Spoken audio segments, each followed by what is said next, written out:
Assalamualaikum warahmatullahi wabarakatuh. Allahu Akbar.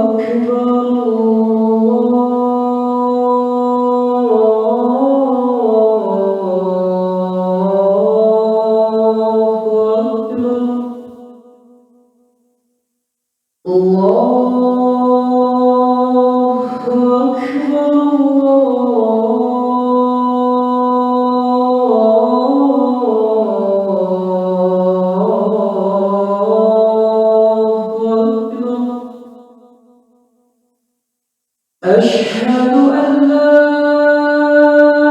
إله إلا الله.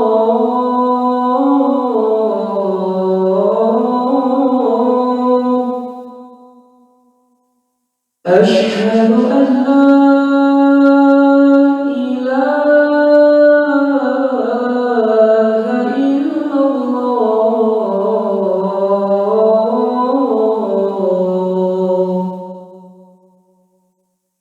أشهد أن محمدا رسول الله.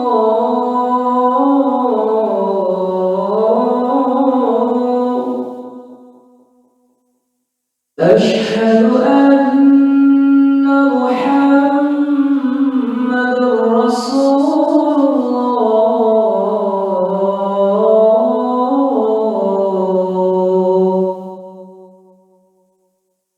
حي على الصلاة.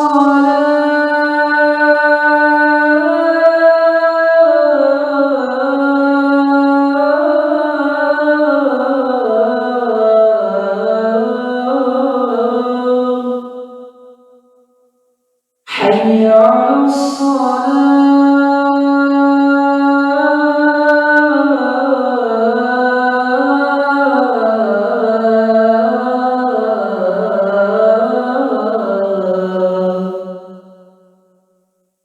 حي على الفلاح.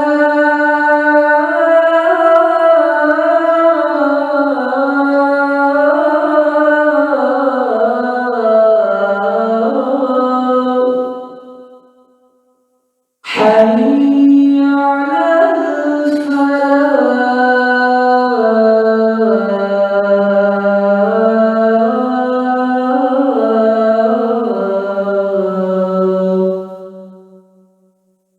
الله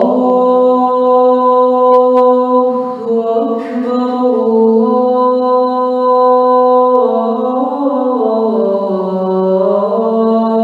أكبر. لا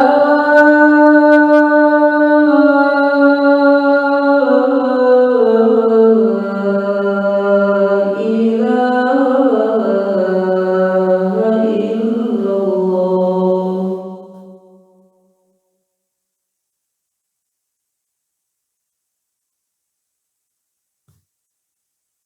Alhamdulillahilladzi ikhtara al-baqa'a li nafsihi wartadah wa hakama fihim bi'adlihi wa amdah wa yassara kullal lima khuliqa lahu fardah. Ahmaduhu subhanahu wa ta'ala wa ashkuruh wa syukru yujibul mazida min rifdih wa asyhadu anna sayyidana wa nabiyyana Muhammadan abduhu wa rasuluh alladzi khassahu bisyafa'ah. Allahumma fasalli wa sallim wa barik ala sayyidina Muhammad wa ala alihi wa ashabil kiramil bararah wa sallama tasliman katsira. Amma ba'du fa ya ibadallah usikum wa iyaya bitaqwallah wa ta'atihi faqad fazal muttaqun. Faqad qala Allah ta'ala fi kitabihil karim wa huwa asdaqul qailin. A'udzu billahi minasyaitonir rajim. Bismillahirrahmanirrahim.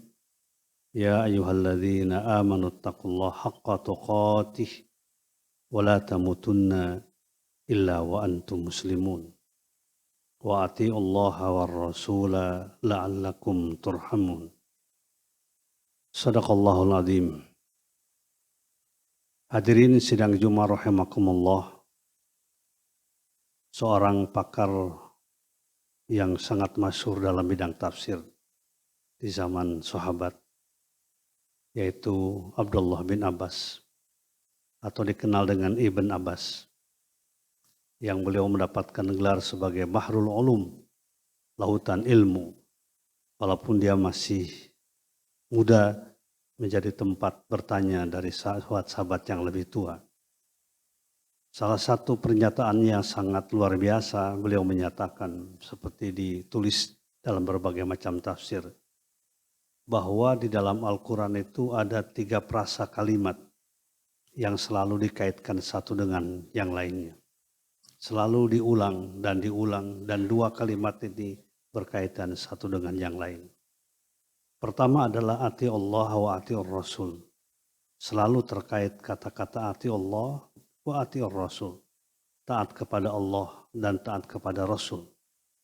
Yang kedua adalah kalimat anishkurli wali walidaika. Hendaknya kalian bersyukur kepadaku dan bersyukur pada kedua orang tua. Kemudian yang ketiga, aqimus shalah wa atuz zakat. Tegakkan sholat dan tunaikan zakat. 3 hal ini sangat luar biasa, bahkan beliau menyebutnya merupakan perilaku utama orang-orang yang beriman kepada Allah Subhanahu wa Ta'ala. Muslim dan mukmin yang istiqomah selalu memperhatikan 3 hal ini. Yang pertama, ketaatan kepada Allah dan Rasul. Ketaatan kepada Allah dan ketaatan kepada Rasul. Artinya ketaatan kepada Allah harus diikuti dengan ketaatan kepada Rasul. Orang yang taat kepada Allah tapi tidak taat kepada Rasul, maka tidak dianggap ketaatannya kepada Allah. Demikian pula orang yang taat kepada Rasul harus dilandasi dengan ketaatan kepada Allah Subhanahu wa Ta'ala. 2 hal yang tidak bisa dipisahkan. Ketaatan kepada Allah tercermin dari ketaatan kepada wahyunya, ketaatan kepada Al-Quran, dan ketaatan kepada Rasul dicerminkan dengan ketaatan kepada sunnahnya. Dalam Al-Quran disebutkan, Qul in kuntum tuhibbunallaha fattabi'uni yuhibbukumullah wa yaghfir lakum dzunubakum wallahu ghafurur rahim. Katakanlah apabila kalian mencintai Allah. Katakanlah apabila kalian mencintai Allah. Fattabi'uni, ikuti oleh kalian aku. Ikuti oleh kalian aku. Kalau kalian cinta kepada Allah, ikuti sunnahku. Yuhibbukumullah, Allah akan mencintai kalian. Wa yaghfir lakum dzunubakum, dan Allah akan mengampuni segala dosa kalian. Wallahu ghafurur rahim. Karena itu maka orang yang termasuk sekarang banyak kelompok yang inkarus sunnah, mengingkari sunnah, dia tidak mau memakai sunnah, hanya memakai Al-Quran. Sebenarnya kelompok ini inkarus sunnah, hakikatnya merupakan inkarul Quran. Karena kalau kita inkarus sunnah, maka kita tidak bisa melakukan kegiatan ibadah sejalan dengan petunjuk Rasulullah SAW. Sholat wajib, bagaimana praktek sholat tidak dijelaskan dalam Al-Quran. Semuanya dijelaskan dalam sunnah Rasul. Ibadah haji merupakan satu kewajiban yang utama, rukun Islam yang kelima, yang wajib dilaksanakan oleh setiap orang yang mampu melaksanakannya, mampu di perjalanannya. Tapi bagaimana praktek haji tidak dijelaskan di dalam Al-Quran. Yang ada adalah dijelaskan dalam sunnah Rasulullah SAW. Khudhu anni manasikakum, ambil oleh kalian dari aku manasikakum, tata cara ibadah haji kalian. Karena itu ketaatan kepada Allah dan ketaatan kepada Rasul merupakan sesuatu yang bersifat absolut mutlak, tanpa reserve. Fima ahabba au kariha, pada sesuatu yang kita senangi atau kita benci, tidak mau melaksanakannya. Ketaatan kepada Al-Quran dan Sunnah merupakan ketaatan yang bersifat mutlak, bukan bersifat relatif. Berbeda sebagai contoh ketaatan kepada ulil amri. Di dalam Al-Quran pada surat An-Nisa ayat 59, Allah menjelaskan ini. Sebagai contoh, sebagai sebuah perbandingan. Ya ayyuhalladzina amanu ati'ullaha wa ati'ur rasula wa ulil amri minkum. Diperhatikan ayat ini, pada kalimat Allah dan Rasul ada kata-kata ati'u. Wahai sekalian orang-orang yang beriman, taatlah kepada Allah, taatlah kepada Rasul. Wa ulil amri, dan ulil amri di antara kalian yang mengurus urusan kalian. Ketaatan kepada Allah dan Rasul, kepada Al-Quran dan Sunnah bersifat absolut. bukan bersifat relatif. Tetapi ketaatan kepada ulil amri itu bersifat relatif. Artinya kita taat kepada ulil amri ketika ulil amri menyuruh pada kebaikan, menyuruh sesuatu yang bermanfaat, yang berguna, yang sesuai dengan ketentuan Allah dan Rasulnya. Tapi ketika menyuruh pada sesuatu yang tidak sejalan dengan Al-Quran dan tidak sejalan dengan sunnah Rasulullah SAW, maka tidak ada ketaatan kepada manusia. Nabi mengatakan dalam sebuah hadis, la ta'ata li makhlukin fi maksiatil khaliq. Tidak ada ketaatan kepada makhluk, kepada manusia misalnya, dalam kerangka kemaksiatan kepada Allah sebagai pencipta kita. Hadirin sidang Jumat itu yang pertama. Yang kedua adalah anishkurli wali walidaik. Kalian bersyukur kepadaku, wali walidaika, dan kepada kedua orang tua kalian. Ternyata syukur kepada Allah, beribadah kepada Allah juga harus disertai dengan berbuat baik, berbuat ihsan pada kedua orang tua. Karena kedua orang tua itu adalah merupakan penyebab, wasilah keberadaan kita di dunia ini. Kehidupan kita, besarnya kita, punya ilmu kita, dan lain sebagainya. Itu wasilah dari orang tua yang sangat luar biasa, besar jasanya kepada kita. Oleh karena itu maka selalu pada derajat yang kedua, ihsan pada kedua orang tua.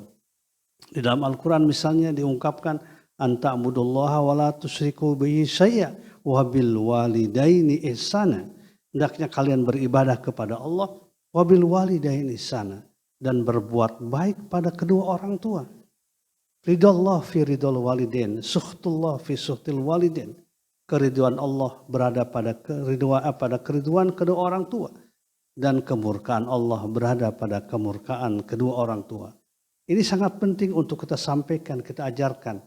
Karena ada semacam degradasi sekarang, penurunan penghormatan pada kedua orang tua, pada orang tua, pada para guru. Sekarang ada degradasi, ada yang sesuatu yang berbeda dengan zaman dahulu, terutama kepada kedua orang tua. Sesuatu yang harus kita lakukan dengan sebaik-baiknya. Kecintaan kepada mereka bagian penting dari kesuksesan kehidupan kita. Seseorang tidak akan sukses hidupnya, tidak akan bahagia hidupnya dunia apalagi di akhirat ketika dia tidak berbuat baik pada kedua orang tua. Bahkan ketika kedua orang tua sudah tiada pun kita diperintahkan untuk berdoa dengan doa yang pertama, Rabbighfirli wali walidayya warhamhuma kama rabbayani shaghira. Baru pada wali jami'il muslimin wal muslimat, ya, wal mu'minin wal mu'minat. Ampunilah ya aku ya Allah dan kedua orang tua. Warhamhuma kama rabbayani shaghira, dan berikan rahmat kasih sayang kepada mereka berdua seperti mereka berdua telah menyayangi aku, mendidik aku dengan pendidikan yang sebaik-baiknya. Yang terakhir adalah aqimus shalah wa atuz zakah. Dua hal yang tidak bisa dipisahkan. Tidak akan diterima orang yang suka sholat, akan tapi dia menolak menunaikan zakat. Atau sebaliknya, tidak akan diterima orang yang suka berzakat tapi dia menolak melaksanakan sholat. Aqimus shalah, tekanannya kepada hablum minallah, hubungan kita dengan Allah Subhanahu wa taala. Aqimus shalah, tegakkan sholat. Karena kita zikir kepada Allah melalui sholat, ingat kepada Allah melalui sholat. Kemudian juga tekanannya wa atuz zakah adalah pada penguatan hubungan di antara mereka. Sifat sosialnya sangat tinggi daripada zakat itu. Karena itu maka dua hal ini tidak boleh dipisahkan. Ada satu kisah yang menarik di zaman Abu Bakar Khattab. Di zaman Sayyidina Abu Bakar sebagai khalifah yang pertama. Ketika itu banyak orang-orang yang murtad. Yang masuk Islam masih ragu-ragu, belum punya keyakinan yang kuat. Ketika Rasulullah SAW meninggal dunia, dia mengatakan perintah berzakat itu hanya ditujukan kepada Rasul.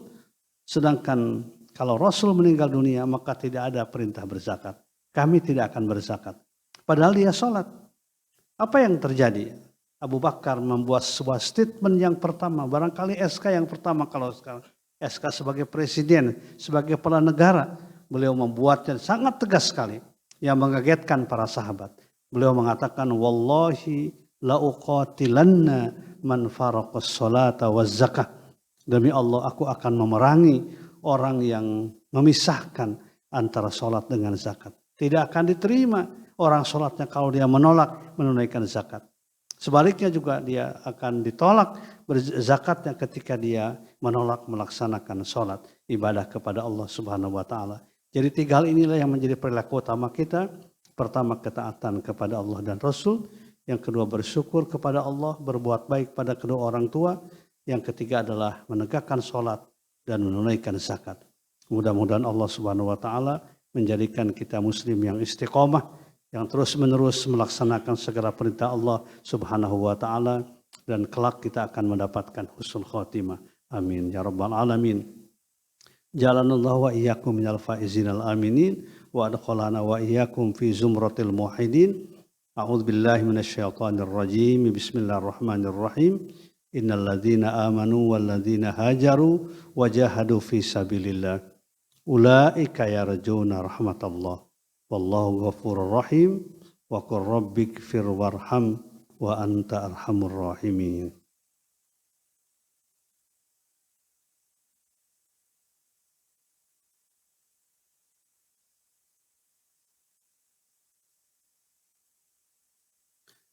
Alhamdulillahi rabbil alamin wal aqibatu lil muttaqin wala udwana illa 'alal zalimin. Asyhadu an la ilaha illallah wahdahu la syarikalah wa asyhadu anna sayyidana wa nabiyyana Muhammadan abduhu wa rasuluh shadiqul wa'dil amin. Allahumma fashalli wa sallim wa barik ala sayyidina Muhammad wa ala alihi wa ashabil kiram wa sallama tasliman katsira. Amma ba'du fa ya ibadallah usikum wa iyaya bitaqwallah wa ta'atihi faqad fazal muttaqun. Innallaha malaikatahu yusholluna 'alan nabi ya ayyuhalladzina amanu shallu 'alaihi wa sallimu taslima. Allahumma shalli ala Muhammad wa ala ali Muhammad kama shallaita ala Ibrahim wa ala ali Ibrahim wa barik ala Muhammad wa ala ali Muhammad kama barakta ala Ibrahim wa ala ali Ibrahim fil alamina innaka hamidum majid. Allahumma ighfiril muslimina wal muslimat wal mu'minina wal mu'minat al ahya'i minhum wal amwat innaka sami'un qaribun mujibud da'wat wa ya qadiyal hajat. Rabbana la tuzigh qulubana ba'da idh hadaitana wa hab lana min ladunka rahmah innaka antal wahhab. Rabbana zalamna anfusana wa illam taghfir lana wa tarhamna lanakunanna minal khasirin. Rabbana asrif anna adzaba jahannam inna adzabaha kana gharama inna sa'at mustaqarra wa muqama. Rabbana la tu'akhidna in nasina aw akhtana. Rabbana wa la tahmil 'alaina isran kama hamaltahu 'alal ladzina min qablina. Rabbana wa la tuhammilna ma la taqata lana bih wa'fu anna waghfir lana warhamna anta maulana fansurna 'alal qaumil kafirin fansurna 'alal qaumil zalimin fansurna 'alal qaumil fasiqin fansurna 'alal qaumil hasidin. Rabbana atina min ladunka rahmah wa hayyi' lana min amrina rasyada. Rabbana atina fid dunya hasanah wa fil akhirati hasanah wa qina adzabannar. Rabbana taqabbal minna innaka antas samiul alim wa tub alaina innaka antat tawwabur rahim walhamdulillah rabbil alamin. Ibadallah innallaha ya'muru bil 'adli wal ihsan wa ita'idzil qurba wa yanha 'anil fahsya'i wal munkari wal baghi ya'idzukum la'allakum tadhakkarun. Wala dzikrullahi akbar. Aqimis shalah.